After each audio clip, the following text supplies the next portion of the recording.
dito ho sa nangyaring trahedya dyan po sa Basilan, ano pong reforma ngayon ang gusto hong mangyari ng kagawaran? Thank you for asking that, Manong Ted. No? So, napag-usapan namin ni Pangulo at sabi niya nga maglabas tayo ng pulisiya. Pero na po kami na-draft na department order again. No? At ito, gusto namin talaga implement yung policy na ito. I'm just waiting for the complete investigation report. We gave them 15 days. Pero essentially po, Manong Ted, ang nakalagay po sa department order na ilalabas natin. This time, ang gagawin natin, it should be a risk-based audit. Dapat may categorization, not only of the vessel, but also of the route. For example po, dapat may nakalagay na high-risk vessel. So kapag high-risk vessel ka, ilang beses mo ba dapat inspect? No? Ang nilagay ko yata sa DO natin, dapat quarterly yan. At meron dapat surprise inspection. No? In the same way, kapag meron tayong high-risk route, kahit maiksi yan, so dapat iba rin yung panuntunan natin dyan. Medium risk, ganun din. Ilang beses ba dapat i-inspect yan? So may mga ginawa po tayong standard. Kasi ngayon po nangyayari, 1 year lang yata in-inspect tapos wala na.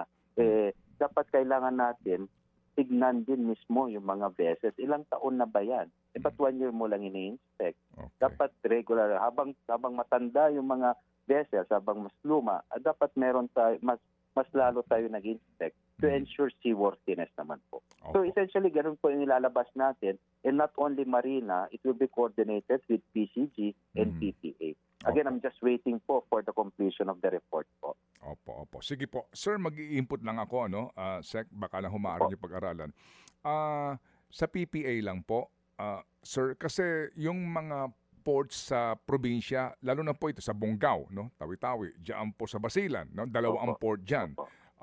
Provincial, kumbaga, may mga ports na privatized na, di po ba? Pero may mga ports po under PPA pa rin.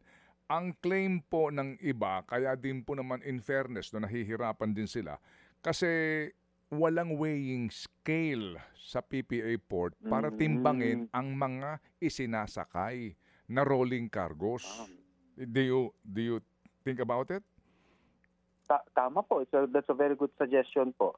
Thank you, Manong Ted. I mean, ako hindi ko po naisip po yan na may mga nawalang weighing scale po. No? I'm going to talk to GMJ.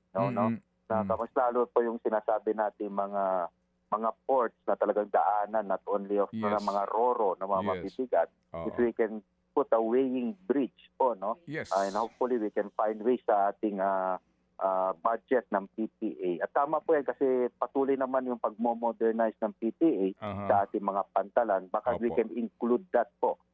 There's a need to include that as part of our modernization efforts po. Yes, opo. Kasi sisi ka lang ng sisi kapag nangyari na yung trahedya, pero kapag pinag-aralan mo mabuti, may mga pangangailangan para po sa safety po. Hindi lang ng pasahero, kung hindi ng cargo. Paano mo malalaman kung ano ang bigat ng isang truck na 6-wheeler na kinakarga mo kung hindi mo muna tinimbang?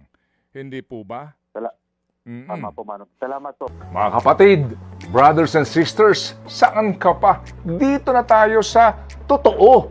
Dito na tayo sa True FM. Mga kapatid, mag-subscribe and follow po kayo sa social media accounts ng True Network PH. Yan po kami. Hanapin nyo lang True Network PH, Facebook, Instagram, YouTube, TikTok, and podcast.